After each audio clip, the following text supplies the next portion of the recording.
এটা আমি বলবো যে আমরা কিন্তু বাংলাদেশের যেসব প্লেয়ার আছি সব কিন্তু 19-20। আমি বলবো না যে আপনি 15-20 আর কি, যারা ন্যাশনাল টিমে খেলতেছে বা যারা ন্যাশনাল টিমের বাইরে আছে সবাই কিন্তু 19-20। আপনি পুরো ন্যাশনাল টিম বাদ দিয়ে আরেকটা ন্যাশনাল টিম খেলান, রেজাল্ট কিন্তু আমার কাছে মনে হয় যে 19-20 হবে।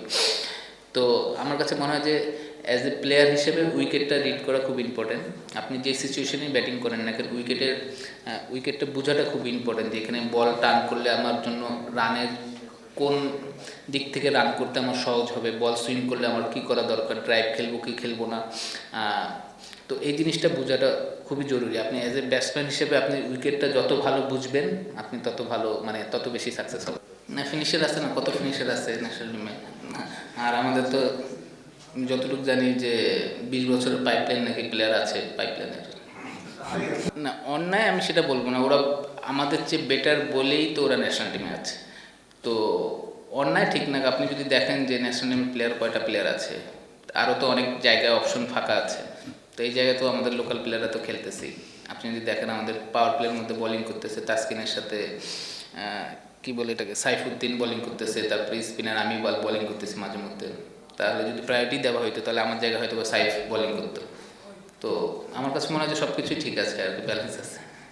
লাভ নাই তো ভাই, তাও তো কেউ নেয় না বিকেলে। লেটার পার্ট বলবো না আমি, কারণ আমি আল্লাহর রহমতে যদি সুস্থ থাকি এখনও হয়তো বা 5-6 বছর খেলতে পারবো। তো তো আমি বলবো যে আমি সবসময় ভালো খেলার চেষ্টা করি এবং আল্লাহর রহমতে আমার যেটা জ্ঞান আছে বুদ্ধি আছে সেইভাবে খেলার চেষ্টা করি এবং উইকেটটা রিড করে বোলিং করার চেষ্টা করি, উইকেটটা রিড করে ব্যাটিং করার চেষ্টা করি।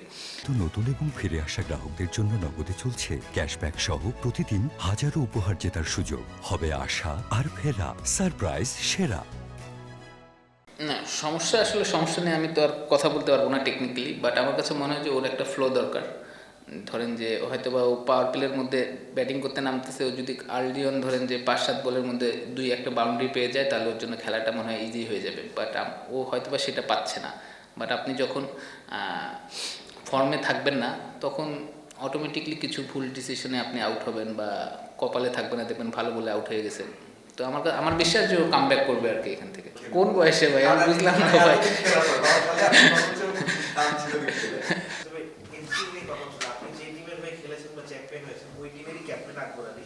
তিনি এখন পর্যন্ত কোনো ম্যাচ পাননি, তো এই জিনিসটাকে আপনি কিভাবে দেখছেন? এখন ফিউচার প্লেয়ার যিনি ম্যাচ পাচ্ছেন না, যিনি না এটা এখন হয়তোবা তাদের কম্বিনেশন কারণে হয়তোবা সেটা সে ম্যাচ পাচ্ছে না, বাট আমার কাছে মনে হয় যে ওর ম্যাচ খেলা উচিত।